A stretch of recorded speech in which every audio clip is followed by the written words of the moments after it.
Morning, everybody. My name is Paula Rogers, and I'm your host in a facilitator for today. And I just wanted to firstly say thank you all for joining us. I've mentioned to most of you that there has been a crash on the freeway, so things are a bit slow getting started, and I apologize for that, but we are going to get started now. I want to say a big welcome. We've got some people here watching us live today, and just to let the people that are watching live know that there will be gaps.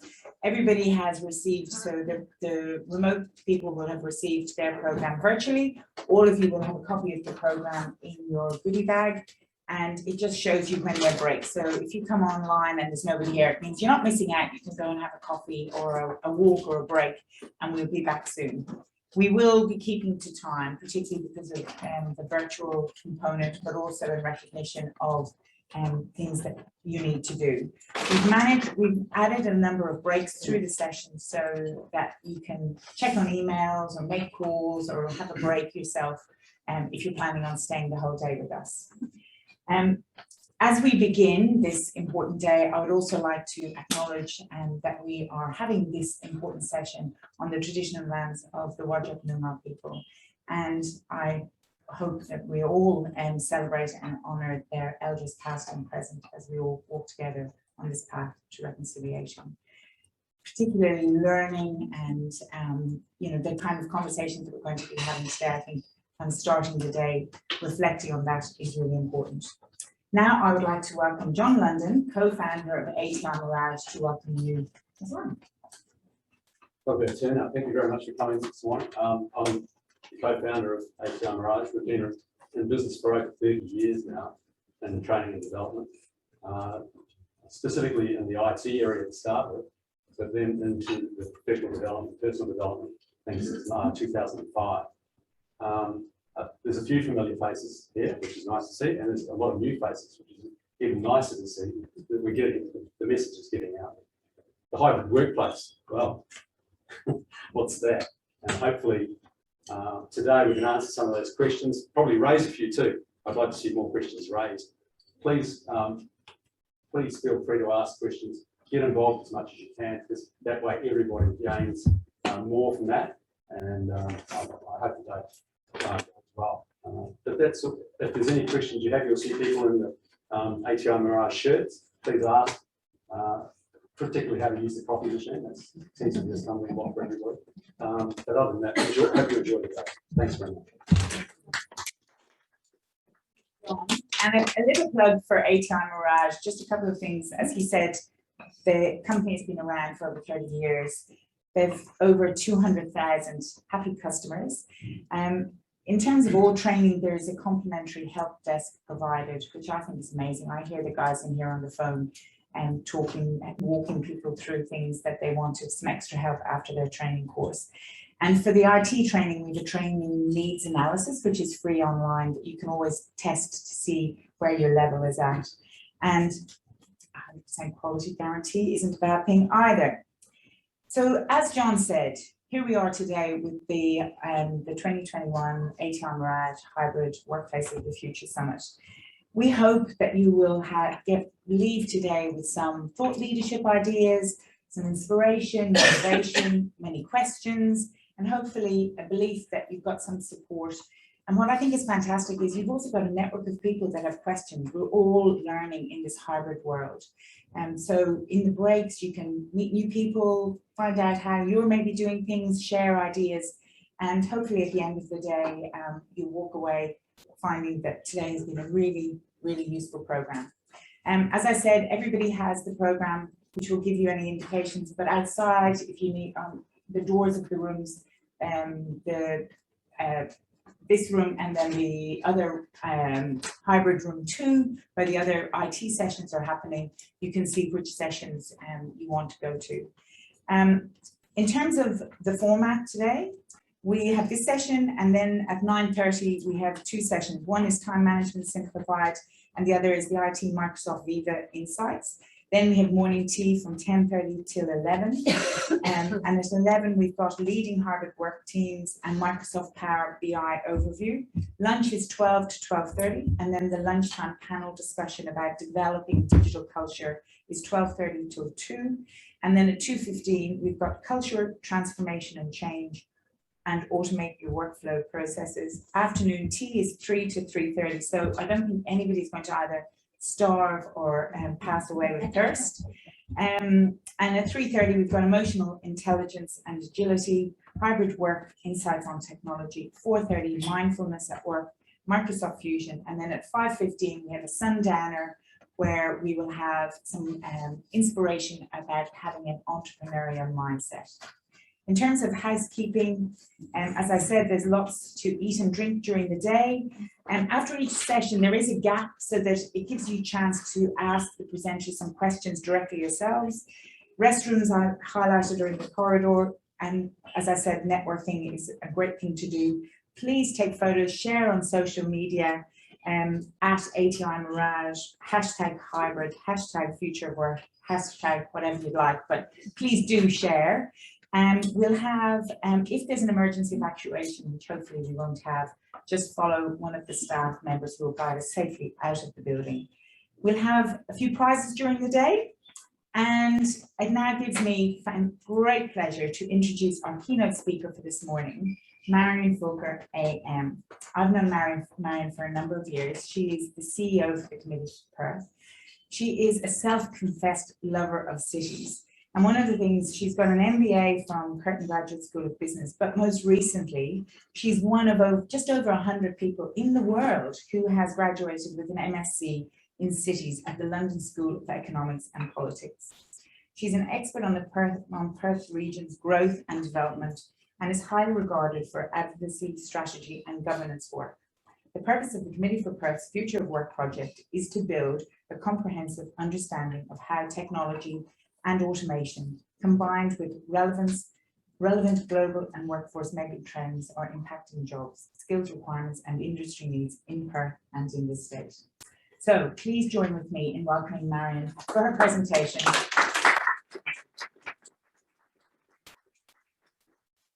Good morning, everyone here in the room, and good morning, everyone virtually. Thank you for that very warm welcome, not only from Paula, but from the ATI-Mirage team more broadly. I've been made to feel like sort of part of the family this morning, so thank you. It's a really exciting program that you've got before you, and I'm really pleased to be here to share the insights from our Future of Work project. We will be releasing the very last in a series of reports about the future of work on the 1st of September. And as a value add, we are going to send that report to Paula, and she's going to share it with all of you. So you'll see exactly what we're predicting and suggesting is likely for the future of work. But today you've got a very broad program looking at the technology side of things as well as the people side of things, and I'm going to highlight some of that during this morning's presentation.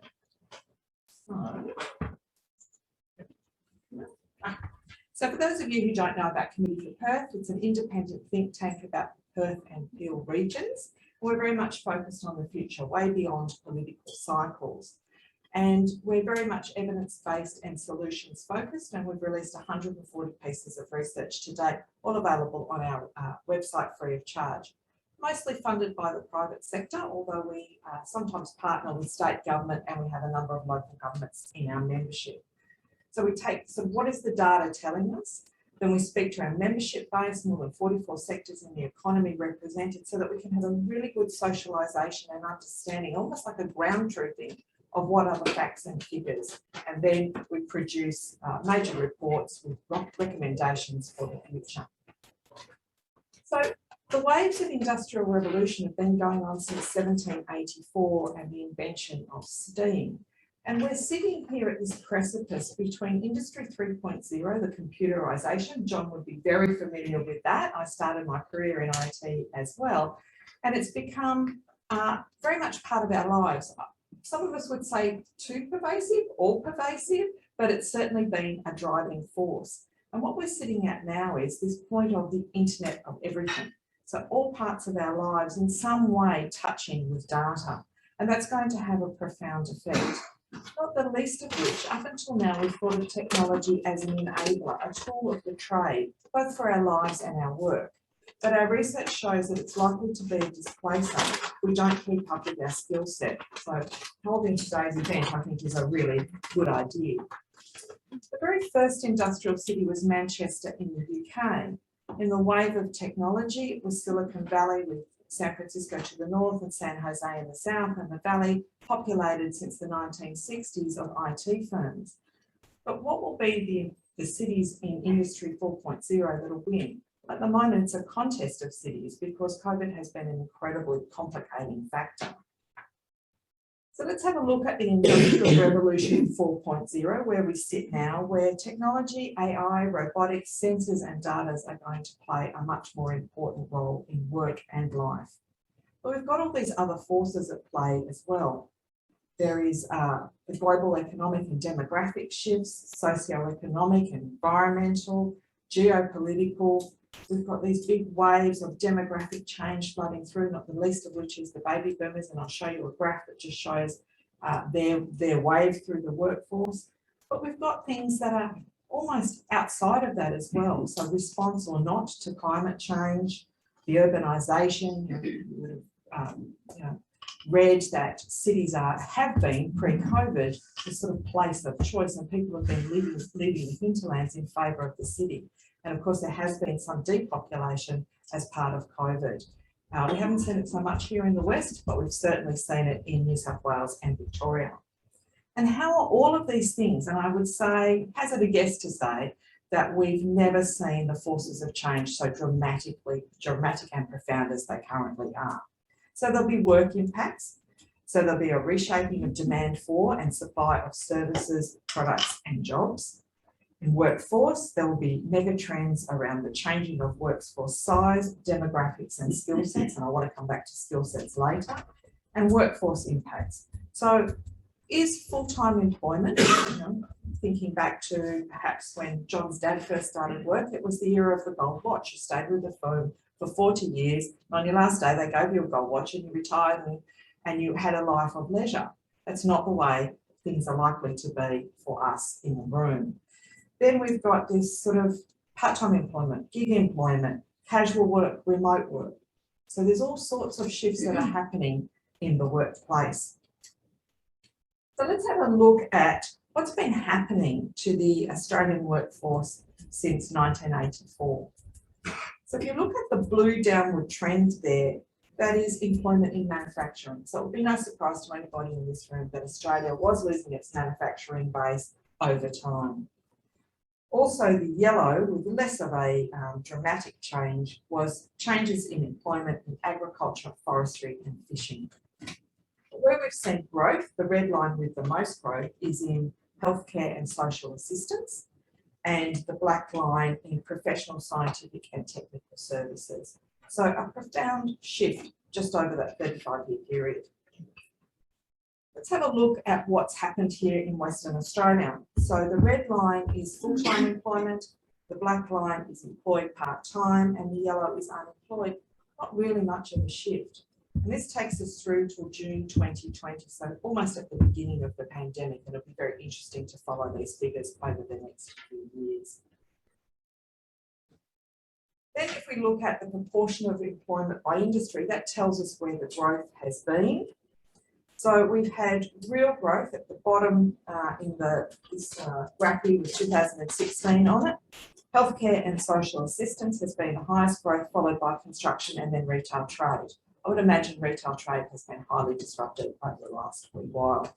And the sectors that have been in decline are agriculture, forestry and fishing, information, media and telecommunications, and electricity, water services and waste services. So really some interesting shifts there. But where is the predicted employment supposed to be? So we've had, this was a prediction done in 2019, looking at those 2016 figures, and they're basically saying healthcare and social assistance is going to continue to be the driving force, along with professional and scientific services. And again, a continuing decline, as you can see with the black lines there, saying that there will be a decline in agriculture and financial and insurance services. But really, everything's up for disruption.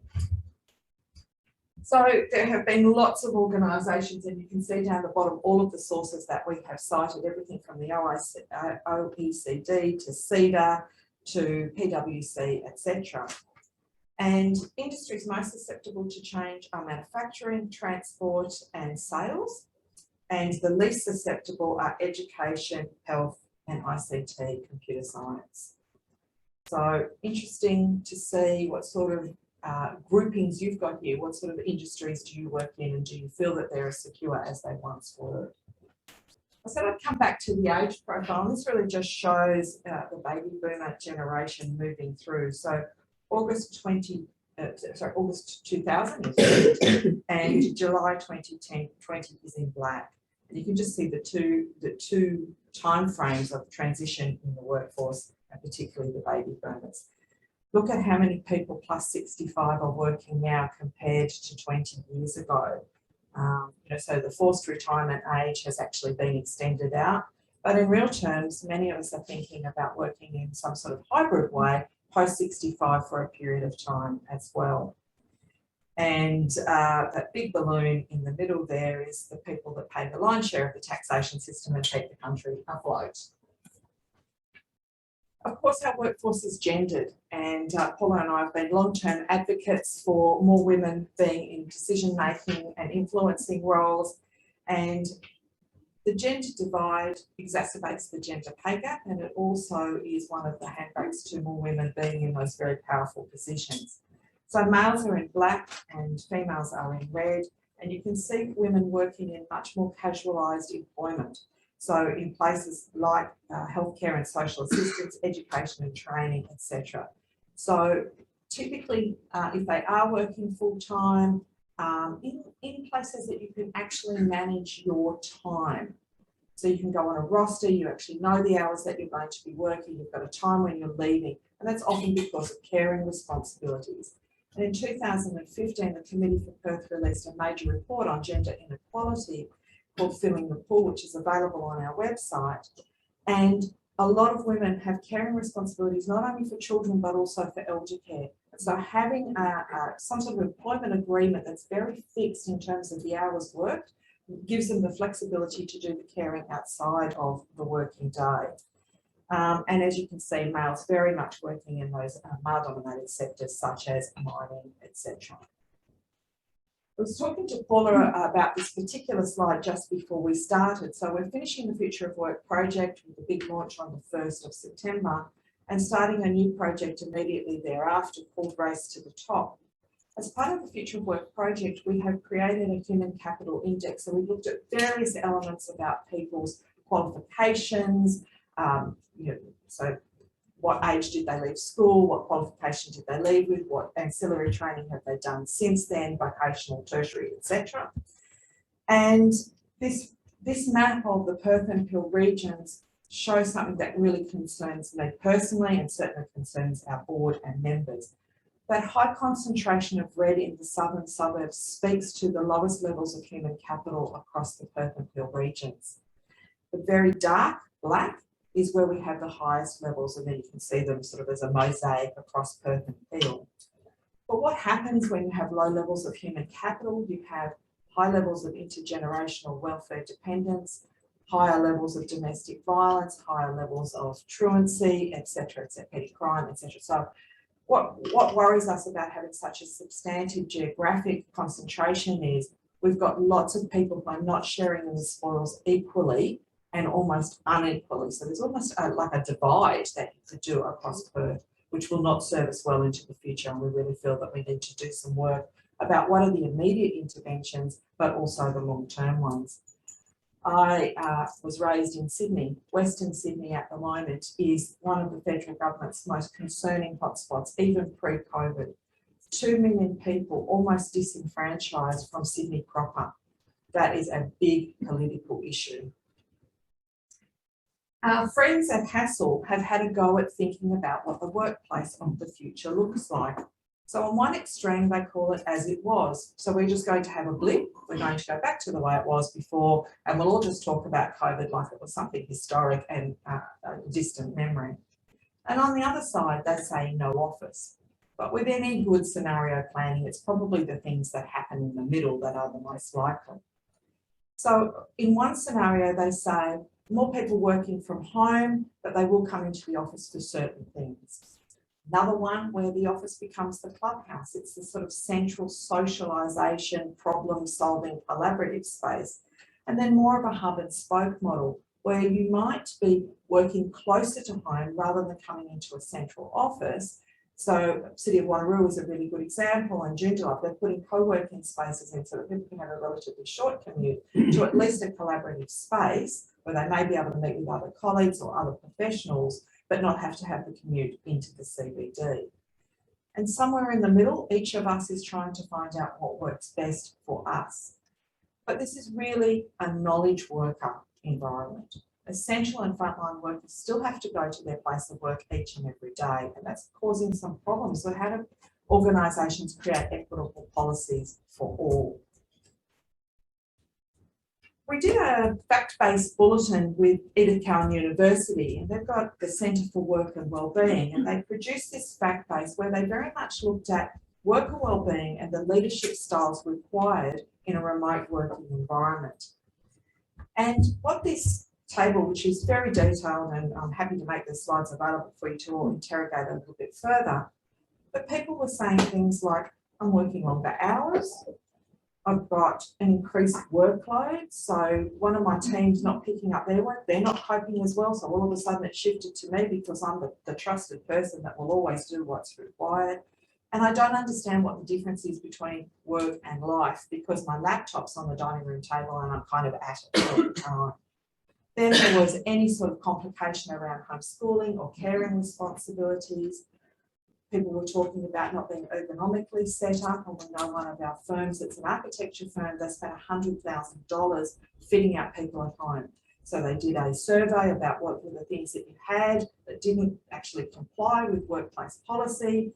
They then ordered from, I understand, Officeworks. These massive trucks went around Perth and delivered everything. But of course, then you've got to accommodate it in a home environment, which is not necessarily set up. Personally, we built a new house and moved in just before COVID. And I had an office built just for me. And my husband has been squatting in that office for 18 months and I've barely sat in it. So I've been mostly at the dining room table.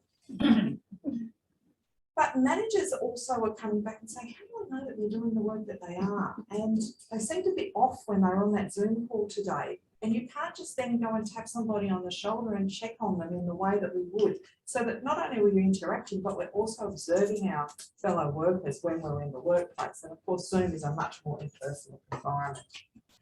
People, and I confess to this myself, techno stress. Every time something didn't work, I didn't have anybody else to call on. So how do you make something work, whether it's Zoom, your microphone's not working, etc., etc. I've actually got 3 sets of headsets at home. I've got the one that really works, the one that occasionally works, and the backup plan that I'm not even really sure it does work. And then people saying, I feel burnt out and fatigued, because it's not just the work you've had to do over the last 18 months and working with your family and your friend network, but it's this constant talk in your head about COVID. Am I going to get it? When am I going to be able to travel? When am I going to be able to reconnect? And the ECU team talk about it as just being this constant chatter in your head about when am I going to feel normal again. They also then went on in the fact base to look at the leader issues. So what they were saying was leaders needed to adopt a completely different style of leading and communicating. It needed to be much more compassionate. It needed to be much more personalised. And we were talking before the session started just about how much we found out more about our own colleagues over the last 18 months, whether they're cat people or dog people, or how many kids they've got at home, or how noisy their coffee machine is. Or as one of my girlfriends complained, her canary always starts tweeting when she gets on a Zoom call. And then the command and control model in this sort of hybrid way of working just didn't work. And there is a hangover of that, this sense of presenteeism. I'm in the office at 8 o'clock, my manager sees me, I'm half an hour early, I must be a good and dedicated worker. And the output measurement was never really there in any technical sense. So when you're remote from your manager, how did they get the cues that you're dedicated? Now, in a professional services environment, they still had timesheets in 6-minute increments. They absolutely knew what was going on, and they all say much more productive. But at what cost? And when people were not productive, was it because they were slacking off? Because they just simply couldn't cope with the environment in which they were in, and it's probably more the latter.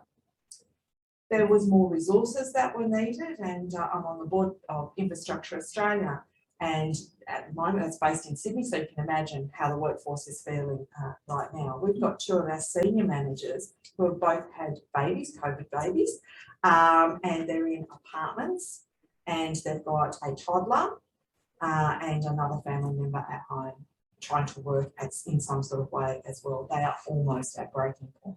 And it would have to be the most busy time for Infrastructure Australia. Every 5 years we put out a major report. We're working on that in real time with people who just can't sit with their colleagues and physically work through an issue. They're trying to do it over Zoom with babies crying in the background, etc. So there needs to be a greater commitment to employee wellbeing, which probably should have always been there in real sense, but it's exposed the fragile nature of us as humans. That's what makes us individuals. So ECU team has come up with a checklist of action. I'll just read out a couple to you.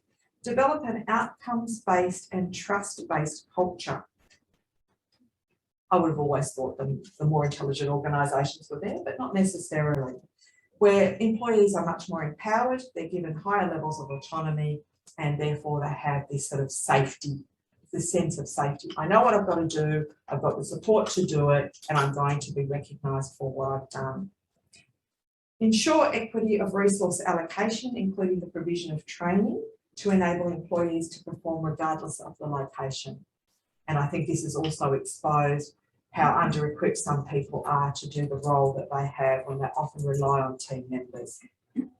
Team members need to continuously check in on their work from home workers and be supportive rather than controlling. And I do admit that one of my members rang me on the first day of the first lockdown and said, what can I put on their computer to find out what they're doing?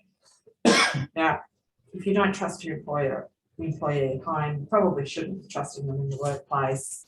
So what's all that about? And I think it just exposed a fragility in their own management and leadership system. Ensure leaders are intentionally and visibly committed to employee wellbeing and role model this through their own self-care. So in the case of Infrastructure Australia, our CEO has given everybody a mental health and wellbeing day, one day over the next 4 weeks, and she was one of the first people to take it and actually Instagrammed her day about what she did, which included sleeping in, going for a swim, baking, which she doesn't normally do, and it didn't turn out very well, so that caused a lot of mirth, but at least she just tried to show it in real time. I'm actually checking out for the office for a day, and not because I'm not committed, but just because I'm almost at breaking point. So in summary, there's global headwinds, the technology era that is coming at an exacerbated level of change, and the pandemic. And gee, it's an interesting time. As a result, our research shows there's no going back to the way things were, no going back to business as usual, and the workplace and the workforce will undergo a period of recalibration. And that period of recalibration will be closely linked to when do we actually have high levels of vaccination, etc., etc. As I said, technology that we've previously used as an enabler may become a displacer, and as a result, people will need to commit to lifelong learning. But the education sector is going to need to adjust. So I'd hazard a guess that an organisation like yours is much more nimble than some of the tertiary institutions. It's like trying to turn the Queen Mary around because there's so much draconian policy coming down from the federal government about what they can and cannot do. WA's specialisation in mining and resources is driving change in that sector, but beyond as well.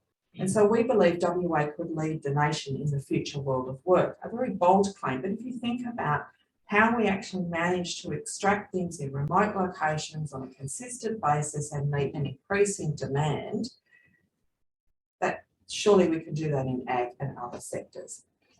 Organisations and their leaders are struggling to develop fair and equitable policies, particularly when they've got frontline essential workers as well as knowledge workers. And as a result, competitive forces are at play. So the companies that get there first are going to be the employers of choice. Working from home has been the catalyst for localism. And as a result, city centres are dying from a lack of critical mass. I came out of my car park, which is just here, on Friday, and it felt like a ghost town. So obviously the CBD is suffering, but those local centres are absolutely flourishing. And so what is the CBD going to offer as a central entertainment and vibrancy district that you can't get in your local centres? Industry 4.0 has the potential to be transformational. In essence, more productive with less environmental footprint. I think we'd all agree that that's right.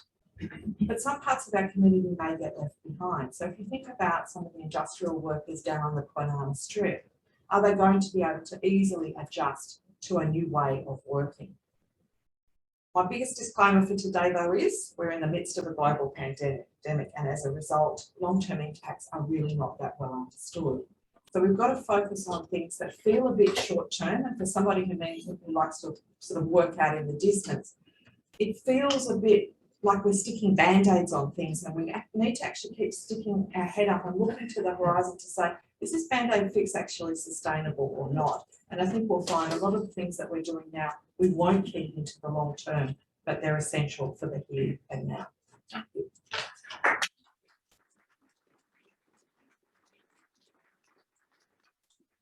So basically what is going to happen now, I have a few questions for Marion, but this is an opportunity for you also to ask Marion. And then I'm going to invite Wendy Wilson, who leads and manages our PD and wellness strategy training and coaching solutions group. And she's an expert in connecting mindsets, emotions, and behaviour with actionable frameworks and strategies, particularly in times of change, which I think you'll agree we're currently in. And then Billy, who has been dealing with the technology there, he oversees our IT strategy solutions group, including coordinating the best associate consultants to fit your needs. So what I think would be interesting is to hear some ideas from Wendy and Billy about kind of what they're thinking and what they're seeing as well.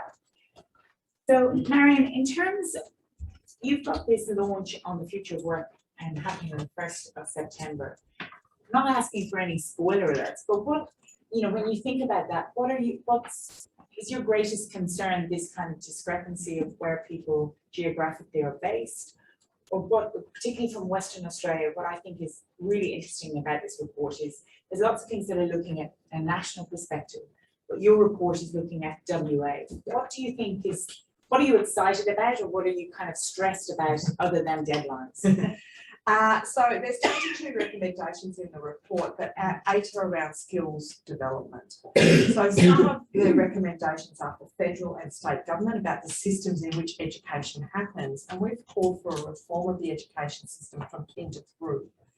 And mostly we've been concerned in the formal education system around training people to have technical skills. In the future, we are going to have probably now and into the future, we need all of those emotional intelligence, and you'll explore that this afternoon in the program. So as we were speaking to some of Perth's largest employers, they were saying we need people who are problem solvers, who are team members, not these people who want to work in splendid isolation with their technical skill and never rub up against anybody else, because that's not helpful to the business. It certainly hasn't been helpful in the last 18 months either. So how do we develop as people? What's our personal responsibility on that journey? What's the responsibility of our companies as they're retraining and reskilling us? And then what are the settings that the state and federal government put in place for our education system so that you leave ready for the future world of work, in which you're going to need greater levels of resilience and agility, but also creativity. And there's been such an under-emphasis on creativity and much more of an emphasis on technical qualifications. If you're talking to the recruiters at the moment where there's a skills scarcity, they're saying, potential employers are saying, give me someone who's the right cultural fit and I'll train them to do what they need to do. So there's a real shift. And of course, when we've got a skills oversupply, we go back to the sort of sense of technical excellence. I'm a generalist, and I spent my whole career with people going, but you're not an accountant, you're not all that, you're not And I'm like, yeah, right, this is my year up. So that's one, like, so 8 recommendations in that space, both at the personal level, at the company and educational level. So that's what I'm sort of most surprised about, but also most excited about as a generalist. Thank you. I've got a question from the floor. I've got a question here, and thank Just you. recognizing that there are people at the back of the room, if you can just. Yeah, my name is Stu Lang. I work in my road, this is a fantastic summary you provided in the whole spectrum, but in particular in WA, you talk about the skilled workforce, and also, and I'm zooming into that third point you made there. WA specialization in mining and resources in the driving change in that sector and beyond. But it seems that our main industry in WA relies heavily on mining and resources. And if it boom, we enjoy that food. So if it do, we will all suffer from that. So in terms of the planning and developing in the other industry, is there any talk about diversification rather than relying heavily in one single factor, and then the whole population is again, like I said, it's well or do? Yeah. So if you didn't hear the and back, sorry, it's just asking about the boom and bust cycle that we go through in mining, and is there any kind of focus on diversification? And also another point is that the second part sentence in that paragraph, WA can lead the nation in the future work of world of work. By doing that, you have to build infrastructure, but it seems, again, in my perception, we are so reactive. We're not really proactive in building facilities in the technical world, and WA stands for wait a while. It seems that way. And does WA stand for wait a while? So there's several answers to that question. So the state itself has diversified WA, which was a report it put out in 2009, which was a strategy to diversify the economy, and then COVID hit. So they are fair to say they're not heavily in implementation mode because of that.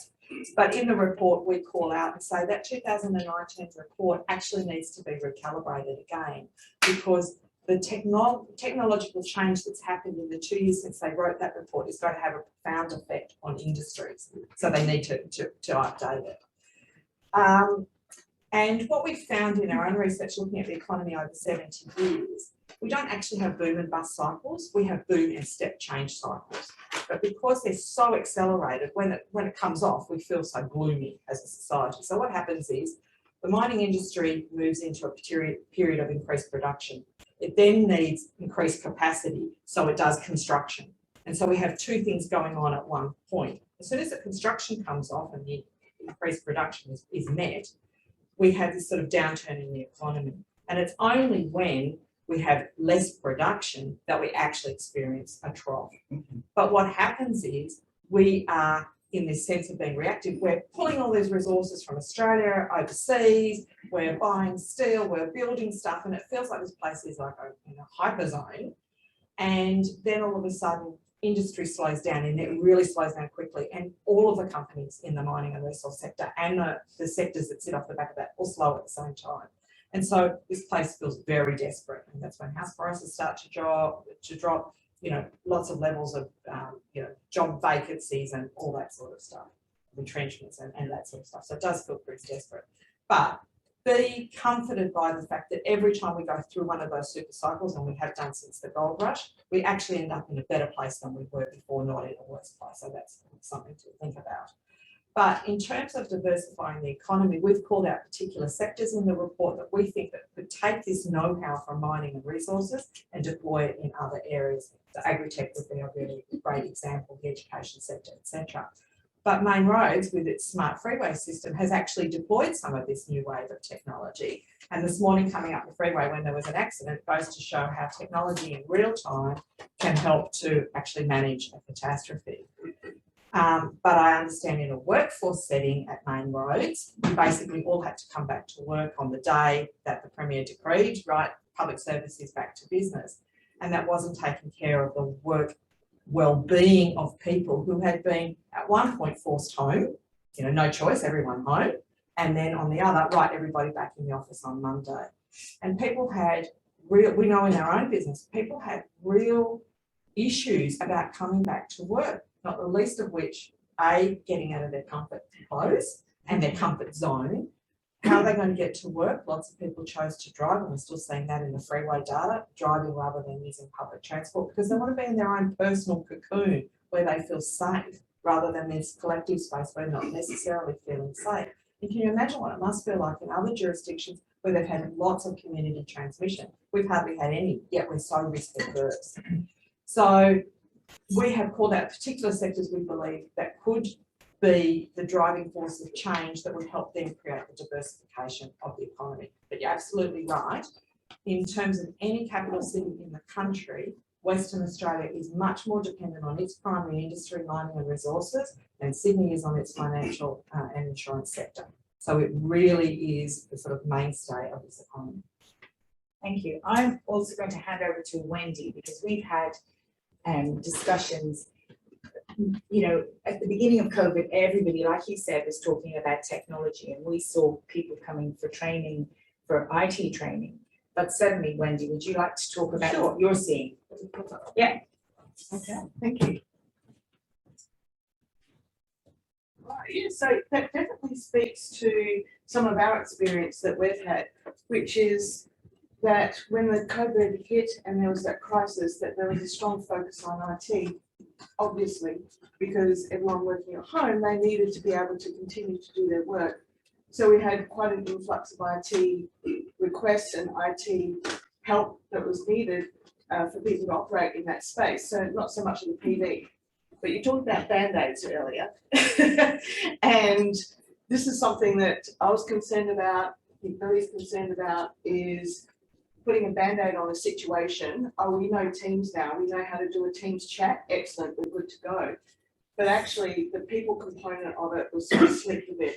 So I knew at some point that that's going to come around again, because as this crisis sort of unfolded and Microsoft responded with more and more updates coming through, that the need of people will start to take some precedence. I remember 2 decades ago, I was at a conference and there was an HR professional speaking there, and he said, this is the beginning of the 2000s, and he said, there's an exponential rise in IT, in technical skills and technical capability. But he said, in high tech, we need an equal upsurge of high touch. Otherwise, there's going to be some problems. And I think what we're trying to do here is to bridge those two together, because we absolutely need the IT. And the IT produces a lot of freedom and a lot of productivity, but at the same time, we're not robots. And we need those people skills to actually start to match. And as you mentioned, in terms of leadership, is the way you lead, in a lot of cases, in a bricks and mortar situation, is not going to be the way you lead in a hybrid team at all. It needs a completely different skill set. The other thing that we're seeing, just to perhaps bring Billy in a little bit on this, is that Billy and I have been across the Microsoft reports that come out. So you have to appreciate that if you consider for a moment how many workers have Microsoft computers, and it's a lot around the world, that Microsoft extract data from that and have produced a lot of reports that have covered over the COVID time. Some of those stats we're going to share in the sessions that are coming up this morning and the afternoon. But to highlight your point is meeting times that have increased that you mentioned before. That all shows out as well. It also shows out that in terms of fatigue that you mentioned on the screen there, that if you're working at home where on your dining room table, yeah, and you've got a meeting, you just click. There's none of this, I've got to go to a meeting now and take this stuff and walk along. And in that walk period, or what we call a commute, you've got time to think, you've got time to calibrate, you've got time to perhaps put your head. There's that little bit of gap in time, but you don't get that on Zoom. That's where the fatigue comes in. And Microsoft have responded with that, which Bill is going to speak to in one of his sessions, in the Viva session. And this is all produced from the data. Yeah. So, yeah, this is great. Billy, what you might give your thoughts from the kind of technology IT side, and then I'm going to open the floor for questions of all these experts here. Obviously, technology has really accelerated really the environment that we're working in. Obviously, COVID's impacted how we're working. Technology is also accelerated, and we've all jumped into Microsoft Teams, as Wendy pointed out as well. And whilst we're in that environment, we've been working in remote locations or at home, and we haven't been, obviously, we've been a bit isolated, and like, as you mentioned, a bit like the trust as well element being sort of part of it as well in, how do you sort of know your staff are working and things like that, or are they being looked after? What's the well-being like? So obviously in Microsoft Teams, really, there are some new features in there, which I'll talk about a bit later on, which is Microsoft Viva. It's trying to balance that as well, the technology and the well-being, the work and the well-being as well. We'll see some of those tools in Microsoft Teams.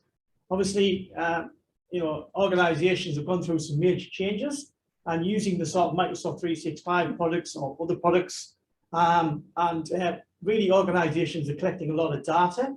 We're seeing sort of trends in sort of their products as well, which is Microsoft Power BI, which is organizations are using those particular products as well.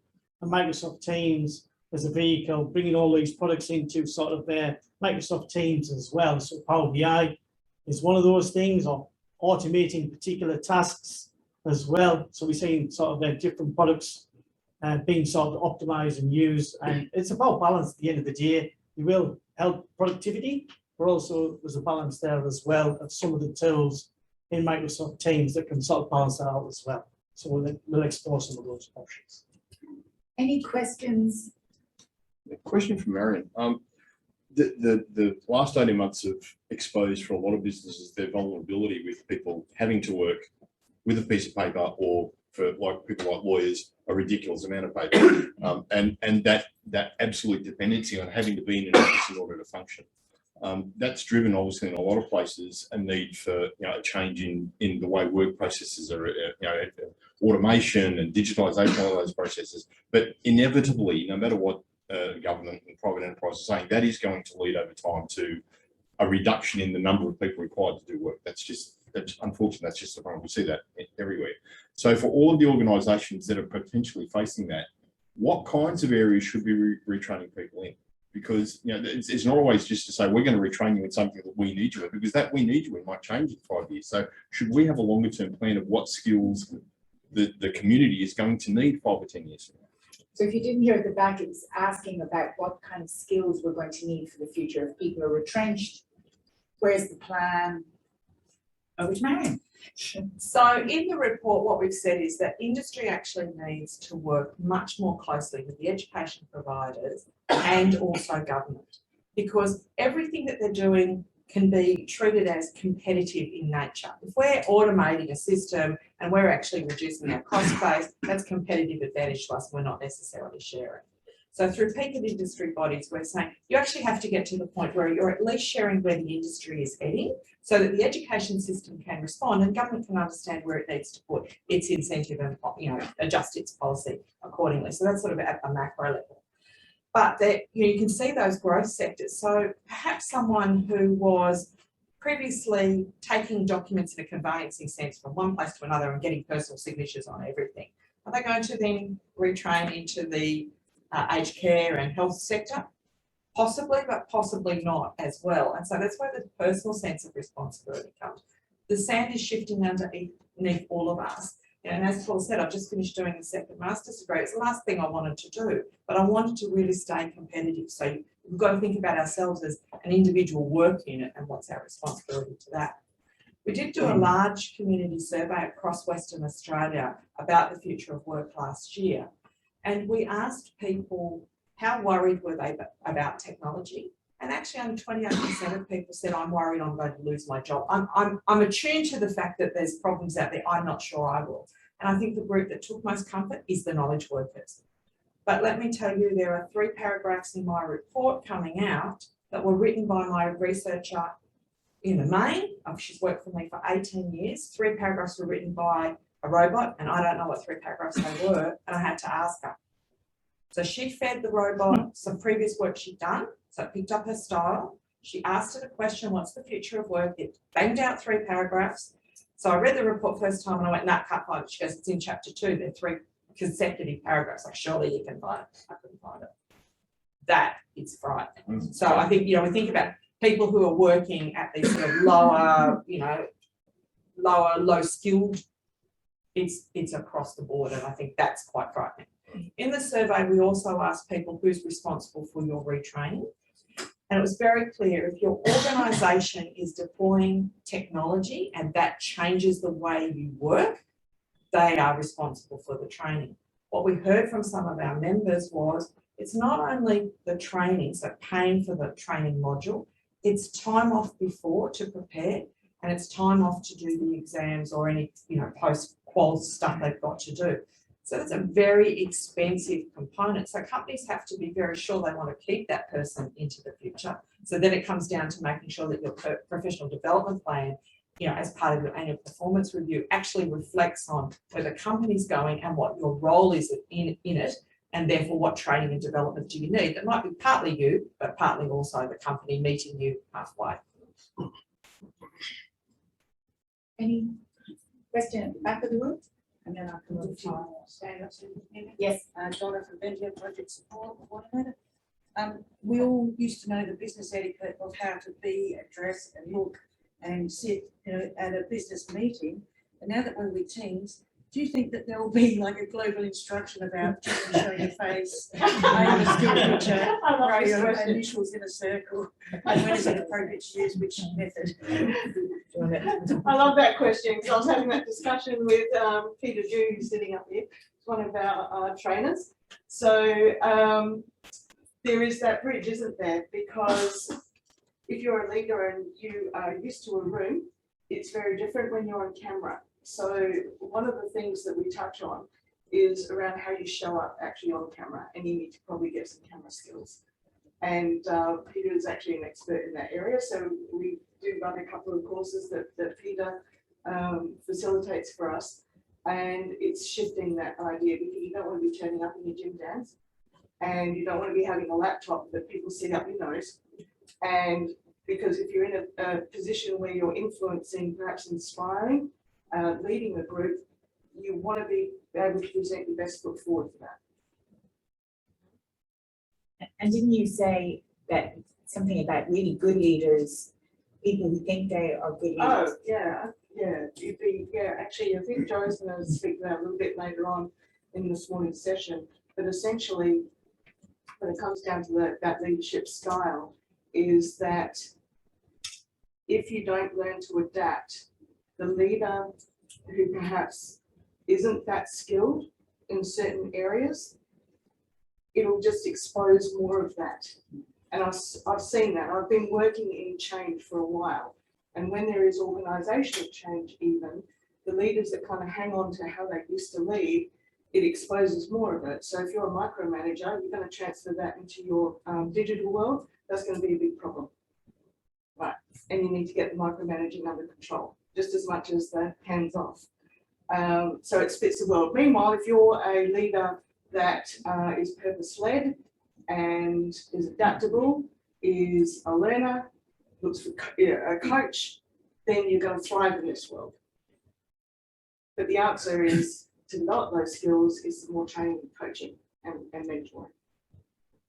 Paula, can I just say that for any of you who follow Shane Elliott, who's the leader at ANZ, he's adjusted slightly. He used to be a suit and tie kind of guy, and then over time he became a suit but without a tie kind of guy. And in the virtual world, he just wears an open neck shirt. And I was on a call with him maybe about 12 months ago. He's based in Victoria. And he's sort of like, he's almost like pinned up in his office like this at home against the wall. And he realised that it actually made him more fearful. So he sort of moved, adjusted his office. But on the call I was on, and there was hundreds of people hanging off it, he said, "Would you like to see my office?" And we were like, "Oh yeah." And he collects military memorabilia. So he scanned the camera around, and he's got helmets and, you know, all this accoutrements and all these books about history, but all of a sudden he's connected with all these people who are also history buffs and who've got something that he wants to trade with or knowledge that. So it just goes to show that few seconds of vulnerability, just understanding, you know, I am in this tiny little office at home. I never expected to be here long term.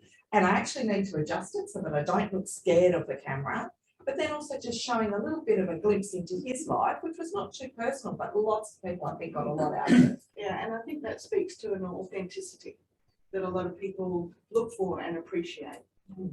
So, and it's adjusting according to that. So still being authentic, but if you've got some leadership skills that perhaps are contrary and there's a bit of fear based in there or not trusting, that's going to translate in some other way. But with that, just relax, become a little bit more authentic, a bit more compassionate, a little bit more connected in with your team can do a lot.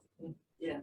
There's a question down the back of the room. Yeah, so I work in state government in the education department, and one of the things that I think perhaps WA missed for some organisations is that, and it kind of touches on your point, the lack of trust about people working from home. And I certainly for me, I feel that you've perhaps missed, with some organisations are missing a trick in not allowing their staff to work from home now. So some organisations and some state government agencies are encouraging their workforce to work from home, which is forcing them into work practices about working in shared environments, working in those cloud environments, rather than shoving something on your desktop and working on it later on.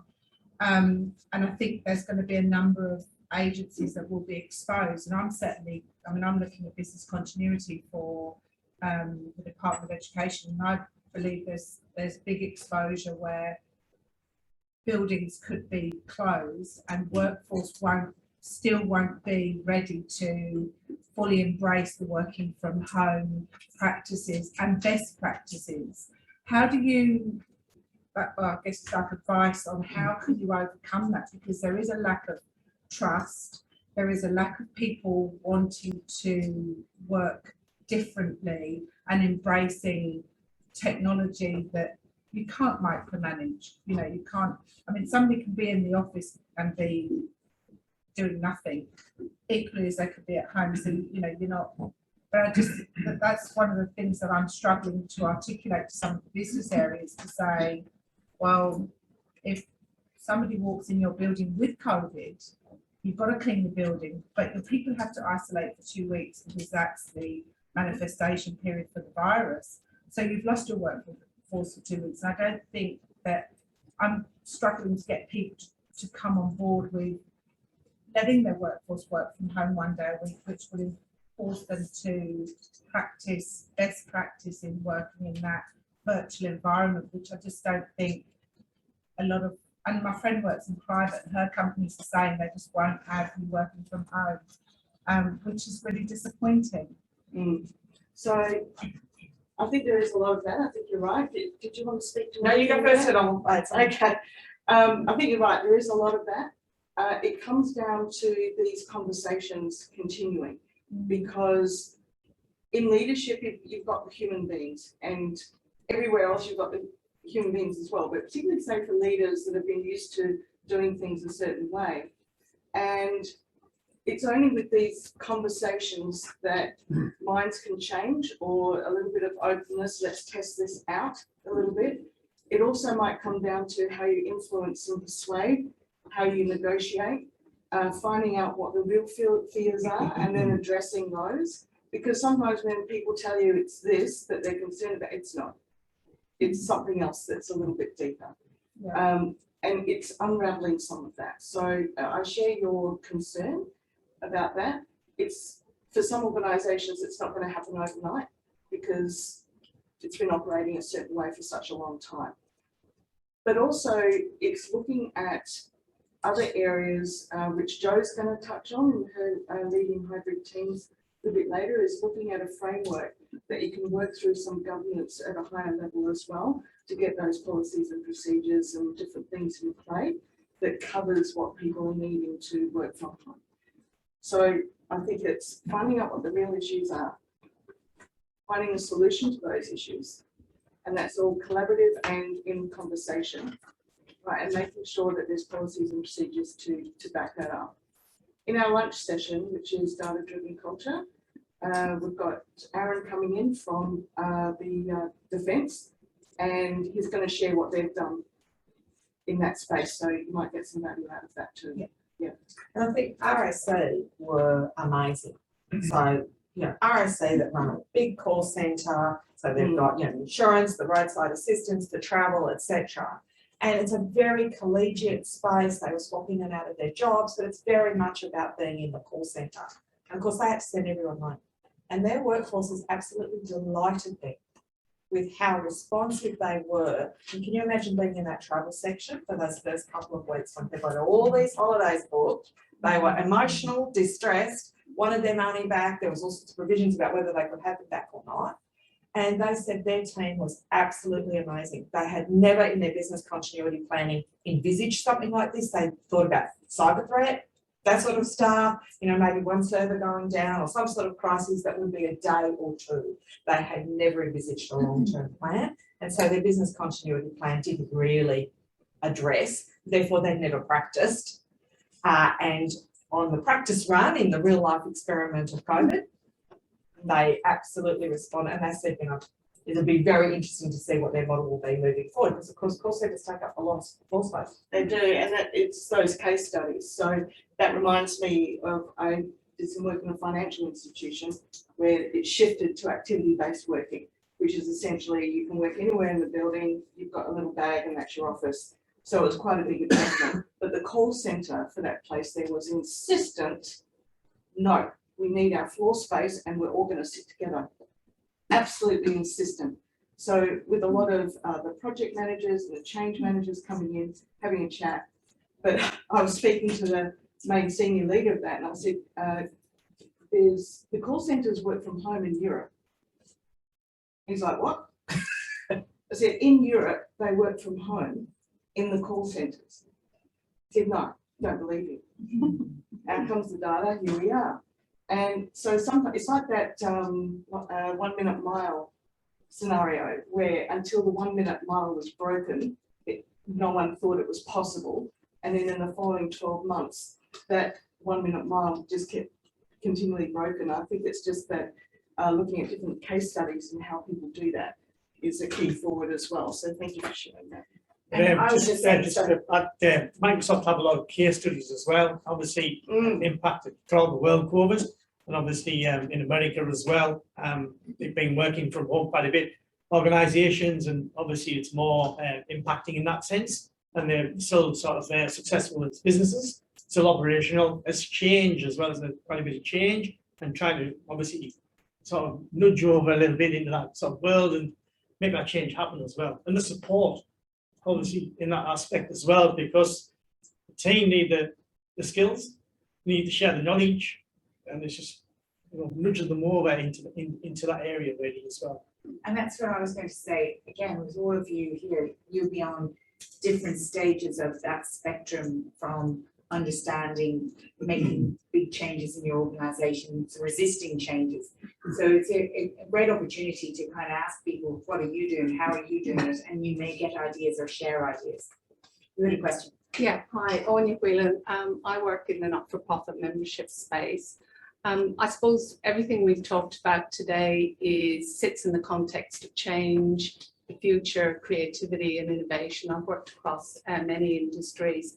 I'm really interested in the diversity of decision making, and I'm wondering, Marion, in all of the research and conversations you've had over the years, is there any recommendations or things happening in how we bring a diversity of voices, both gender and different cultural backgrounds? Because we know that if we're looking at WA, not alone Australia, it's ethnically very diverse.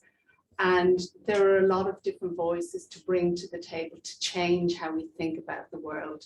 And I don't see that as much. You'll see IT people making IT decisions. You'll see government working in-house making decisions. And you often see sectors left out, for example, design, the arts, culture, creative industries. So is there thoughts around that? Well, two parts to that. So Filling the Pool, which was a gender inequality study, was going to have a part 2, which was about diversity more broadly. We've never been able to go back to that, so that's still hanging. And of course, individual company diversity and inclusion plans are being created, probably not as widespread as it should be. We might need something like, you know, Reconciliation Australia, that kind of body where there's a degree of accountability for what you say you're going to do. But we've been concerned, so, you know, we're an organisation that thinks about the future of Perth, and we convene conversations. And when we were convening conversations when we very first started, we had middle-aged, middle-class, professional white men who had a faith. Now, that's not representative. So over the years, we've moved more and more broadly. But in that decision-making and influencing layer, we just do not see enough diversity. That's where I think agile teams is, at least you've been able to get different professions around the table, people with different points of view. And everyone would say they're richer for the experience. But Paul and I will tell you, we've been talking about the economic argument just for women's inclusivity, and the message is not getting through. So let alone, we briefed Richard Wally, who's our Indigenous advisor, on the day before Food Pool was launched. And he was remarkably relaxed about it. And I said, Richard, you're cool. And he goes, everything women get, Aboriginal people get afterwards, so just keep going. So it seems to me that the women issue is actually the spearhead for everything else. And there's this, there's been some change, but it's not unilateral, it's not wholesale. It's still in exclusive little pockets. So that's I find that quite depressing. And Yeah. My question is, how come, and there is research, the women have given up the office for the dining room table, Marion? Yeah. But I'm not just talking about women, I'm talking about diverse backgrounds at the table, different sectors in the conversation as well. And that's where, what organisations were telling us as we were socialising this was, we need people who are creative. And the arts sector was like, hallelujah, at last we're going to matter. So be as technical brilliant as you like, but if you're not pairing with people who are creative and problem solvers, you don't have the cut through. I'd just like to make an observation. In 30 years of business, we train for companies and government departments. Okay, so people are generally employed. 60% of the people that walk through the front door every Monday to Friday morning are women. So obviously the 40% of blokes don't really need training. So it's a really interesting situation. The women are getting off their backsides, going and getting the skills, whereas the men apparently don't appear to need to do that. And that's across technology and PD. So that's an interesting point to make too. I do assign them in most of the morning, go up with people in these days, because that's about all they let me do it. Because I'm one of those old white guys who, I've got a limited skill base. However, that's what I see coming through. And so women are here to learn. Women are here for change. I would also challenge it as well, depending on what it is with company policy.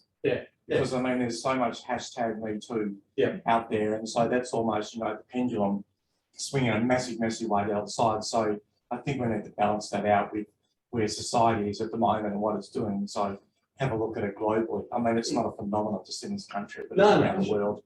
So I think do men want training as well? Absolutely. However, I can assure you, in my capacity as a human resources professional, 30 years now, I've seen how that's changed. And I was in a boardroom not too long ago, 3 years ago, where it was like a 90% female, 10% men. So we need to understand, I mean. Oh, it's an observation. Yeah, I take that point too, because sometimes you can get these pockets. And we'll band together here because we've got a similar interest.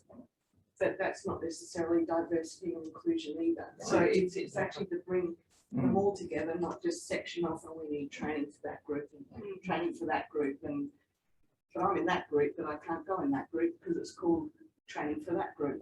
So it's about bringing that together. And John, the good news for you is that in our Future of Work survey, women felt the most prepared for the future, and men felt underprepared, and so they're resistant to it. So if you can actually train them, we'll just get this whole shift of people saying, actually, we're all equipped. Oh, it's the demographic. Age demographic. One question at the back, and then we're going to wrap this session up. Marion, I'm just wondering your research of data. I read somewhere that work from home or the hybrid model might have brought more equity to domestic shores of house work. Now, there's some serious data around that. Women do 90%. I would challenge that. But it's doubly, it's two sides of the coin of what we're talking about. More gender equity, more inclusion of women at decision-making level. You have to be free from the domestics to a degree. I'm just wondering, is there truth in that this working from home has created a more equitable distribution of domestic chores between the genders? Right, in a case study of one, we live in an equitable household, so I can't comment. But what men have told me is that they feel so much more connected to their families, that they've actually got to spend time with their children. We live near a cycle park. Loads of dads out actually teaching their kids how to ride a bike in that first lockdown, and we've got the hour outside, and it was really lovely to see. So lots of men in very senior positions have said, I don't want to give that up. So I've got something now that I don't want to give up. But Annabelle Crabb wrote a whole dissertation called The Wife Trap about how professional women need a wife so that they can actually participate more fully in the workforce. So I don't think the problem is solved. And to give you a really interesting insight, my daughter who's now 30, she went on a blind date with someone who was 26 and it was set up by friends. They were like, you're going to love this guy. He's got lots of interests, same as you, blah, blah, blah. They sat down and he said, what are you working on? She said, oh, we're doing a big project on gender inequality. He said, no wife of mine's going to work. So if we think it's going to be solved when the dinosaurs stop roaming the earth, I think we've got a problem. It would be very interesting if that was a sex question as well. About speed of work. Yeah. Needless to say, she didn't finish her drink and she left. So on behalf of all of you, I want to thank Marion very much for sharing her insights. It's exciting. This has been some information pre the launch. Yes, pre-launch. And on behalf of ATI-Mirage, a gift to say thank you. I also have a gift or a prize. And Marion said, and so it's first hand up, she said there were how many recommendations from her report? Oh gosh. Okay, well then that's okay. There's 4 people that have their hands up. Do you have a question to sort the winner out? I think this going in. Yes? Okay, well we've got a book called Leading from Anywhere, which I think is perfect. So congratulations. Oh sorry. 22 and how many? 9.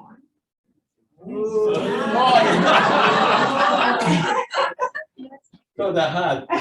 So does anybody have? So what was the question? So he said there were 22 recommendations, but there were also, she mentioned a smaller number.